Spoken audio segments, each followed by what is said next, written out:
DITA Project M. Let's talk about it. Now, this IEM is sent to me from a friend from HeadFi. So this is a great opportunity to be able to review this IEM. I'm pretty excited about this IEM and I want to get it started into it with you guys. So as far as build quality goes, is probably one of the best things about this IEM. It has a beautiful clear shell. It's almost like it's invisible and like the light looks really cool going around it. You can kind of see what's going on. Most IEMs have like a back plate, and so you can't see as well. Like you can kind of see what's going on in the snowy white, but it's kind of mysterious and it fits the motif. I mean, the Annihilator is kind of the same way, but this one is just crystal clear and it's just a cool kind of feeling and shape. It is a little bit larger than something like the Awful One, but it does fit snug and it looks and feels good. It has a few other interesting qualities about it. Like you can tell it has this nozzle, which is metallic, which makes it so you can use almost any ear tip you want on it. Has no problems. It's very silky. It's very smooth. It fits well. It just kind of nuzzles in. Like it has kind of a weird geometry shape to it, but I dig it. I really like this shell. This cable is interesting. This is like a semi QDC style cable. And so I'm not sure how hard it would be to use different cables with this. I think you could probably just use 2 pins and the exact type it has. It has a unique characteristic. Like, I don't know if you can tell, but it's almost like this papery cable. It's a nice cable. It's beautiful. It looks nice. It feels nice. It has a unique characteristic. You can swap the termination here at the end if you want, and you can put on a 4.4 quite easily. And it's a nice thing to know. So we can switch it out if you want. Most of the time when I get loaners, I don't get tips or I don't get the stock cables. This time we actually get the tips. These are final tips. They come in a cute case. It has a nice little carrying case for those that want it. You know, carrying cases are very subjective, but this is a nice one and I have no problems with it. Now, the overall sound characteristics of this IEM is interesting. It's a little bit bright. It's a little bit lean. It has a nice shimmer to the horns when they're played, but vocals seem recessed. There's parts of opera that come across really well in certain classical music, and it does piano tracks exceedingly perfect. It does have odd vocals. Like when I play Kill Jill, the vocals just come across really strange and quirky to me. Let's start now by going into the graphs. If you'll notice, there's a lot of problems of what I'll say. I think it's a pretty good looking graph. Channel and balance is pretty fine, but you'll notice there's a lot of missing bass for what I consider to be neutral. Its upper mids have kind of a 3K peak, but it also has a little bit of energy right here. I'm not sure how I feel about that. I kind of like my mids a little bit more rounded than what we see here, unfortunately, and I'm not a huge fan of that. It also has a lot of treble up here. And I guess my problem with this graph and just kind of this IEM in general is not that I have one problem with it, is that I have multiple problems with it. It's okay for IEMs to not be perfect because nothing's perfect and almost everything needs a little bit of EQ, or it kind of adds a little bit of spice to your music, and that's okay. Nothing's going to fit our preferences perfectly for so many different reasons, but I wanted to show you a few IEMs that are pretty close to my preference. The first one is the Awful Explorer. You can tell it has a lot better bass shelf, and you know its upper kind of treble region is really nice and smooth. I guess the Awful Explorer's only problem is that it has a little bit recessed mids. So the DITA Project M in some ways has better mids, but its mids just aren't as smooth and they're a little bit energetic for what I would want. A few other IEMs like the Dunu Da Vinci. To me, the Dunu Da Vinci is really nice. It kind of has this extended mid bass here and lack of sub bass. But if you'll notice, its mids and highs are just really smooth. And these two trade blows a lot. They're right around the same price. Actually, the DITA Da Vinci, I've seen it around $250 during sales. And DITA Project M, I think the cheapest I've seen it is for $280, which, is not terrible, but it's a solid price. Next one I wanted to kind of show is the Canera Celeste Relentless. Now, the reason I wanted to show this is I did like the Relentless because it had a nice bass shelf, it had smoother upper mids. They both had this kind of crazy upper treble. And to me, the DITA Project M really tried to do something kind of weird to me. And it just kind of like a lot of things seem kind of strange. Not everything sounds strange. Some things sound really good. And with almost any IEM, you're gonna find a lot of things that sound good, and a lot of things you might go, oh, that's kind of cool. That's sort of flavored. That's sort of, it's like a nice sound signature. But is it right? Is that what I would recommend to people who watch my channel? No, it's not. Another one, the Annihilator, my favorite IEM. You'll notice that it has a lot more bass, a lot more smoother treble, and while it does have a little bit of 10K energy, it has way less energy around 8K, way less energy around 13 to 14K, and it's debatable how accurate these all are. On the 711 couplers, I've heard different things. I've heard people complain they're not. Some people say they are. But what I will say is that it kind of feels that way.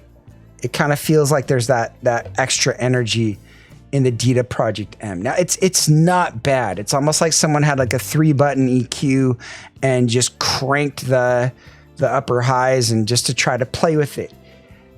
I get it. I think it could be an appealing sound signature, but I don't see it as something that I would find myself gravitating towards and really recommending.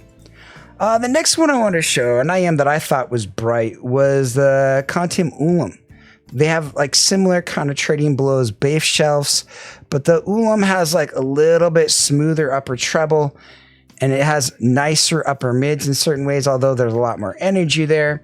I think that might be something a lot cheaper. If you're looking for something that's kind of bright and cheap, I'm trying to find stuff that I think would help you guys with your wallets. Like if you want something that's like, has that crazy kind of upper treble, something like the Relentless or the Contim Ulam have kind of a fun extra trebly sense to it, and that might be something you want to try for a cheaper price. Another one to look at, and these are really similar in price, like right around $350. And, with sales and all of that kind of stuff, it's different. But look at the dusk, and I thought the dusk was okay, but look how much more flat and even the curve to the dusk is. That was slightly part of my problem with the dusk, is that I thought it was too flat and too even and a little bit dull. But overall, it's a nice set, and it does a lot of things really well. And you'll notice the DITA Project M, again, the mids are not as smooth as something like the dusk. The bass isn't as impactful as something like the dusk, and it has a ton more energy. So this is a lot more like a flat line with the dusk. And like the DITA Project M just has a lot of crazy spikes, and it just doesn't really work for what I normally would want. And even though the dusk wasn't my favorite, I think there's something to be said that it's still a lot closer to what I normally like, even just looking at graphs and just by feel. And it's, also has a really handsome shell, and it looks really nice as well. Another one that's like even cheaper than this, like $100, is the Let's Show Cadenza. To me, this is a by far better IEM. The Cadenza 4 is smooth. It's a little neutral, but it has nice kind of relaxed bass, nice upper mids, more relaxed treble, has a nice even keel, and is a nice sweet set. If that's kind of something you're looking for with something a little bit more neutrality, I guess that's what I'm trying to say, is that the DITA Project M isn't bad, but it deviates from neutrality on multiple occasions to the point where it doesn't feel super engaging or impactful to me, and that's kind of what I'm trying to say. Another one, like, to me, like, if you want something that's kind of audiophile tuned, something that's kind of crazy, like here, we normalize this at, say, 850.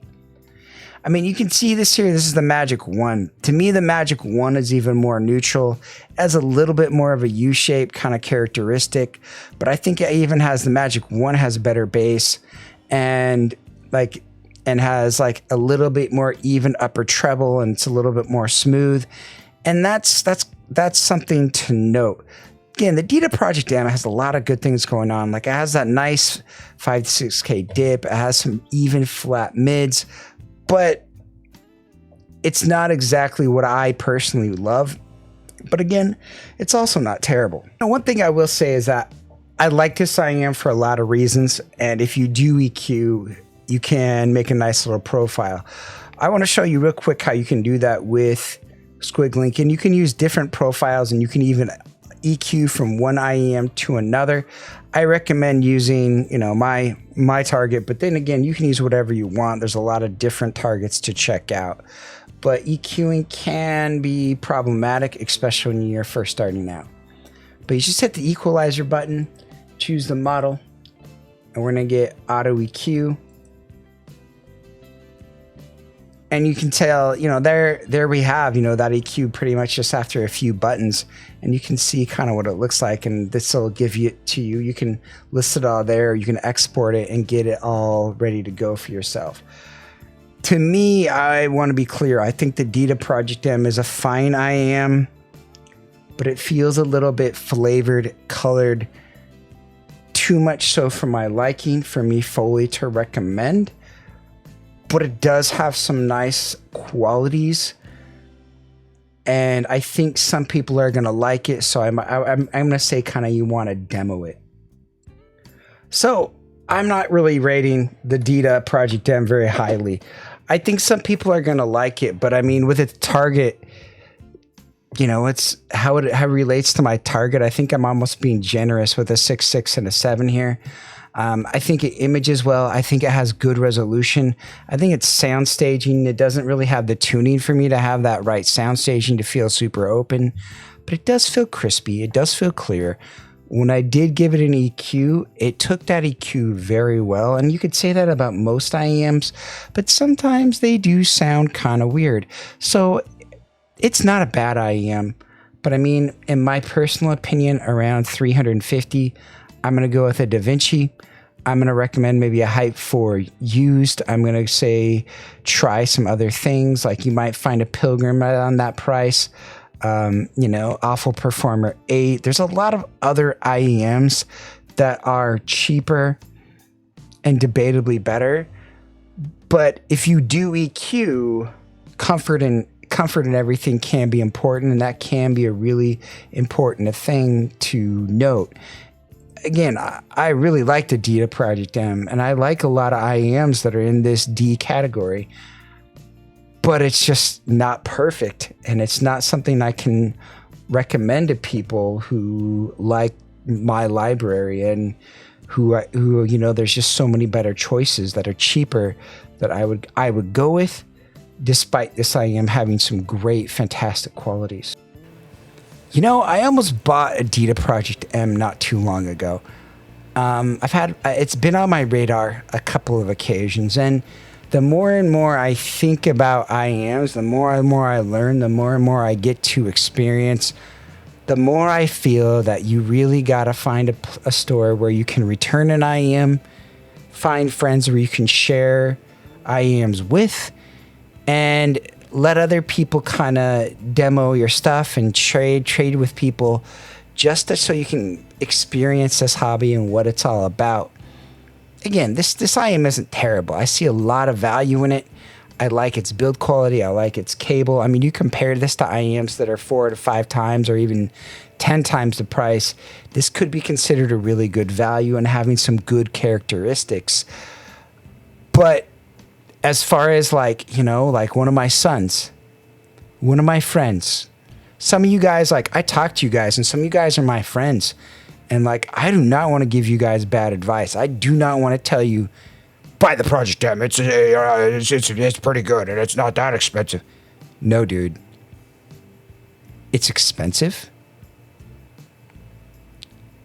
And it doesn't sound that great for my library and what I listen to.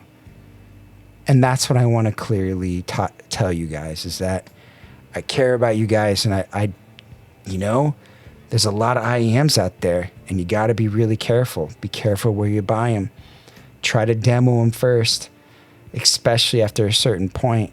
I feel like I dodged a bullet here, and I'm really happy I got to demo this at home, because I'm sure as heck not going to demo this when I go to Can Jam, because I've already got to listen to it now and really get a good idea of what this IEM is about. Again, a solid IEM for people who really like a ton of treble and really hate lean bass. I could see some people liking this, but definitely not me. Thanks for watching, guys. You guys have a great day. You're still here. It's over. Go home. Go watch another IEM video. It's done. That's the entire video. What more do you want?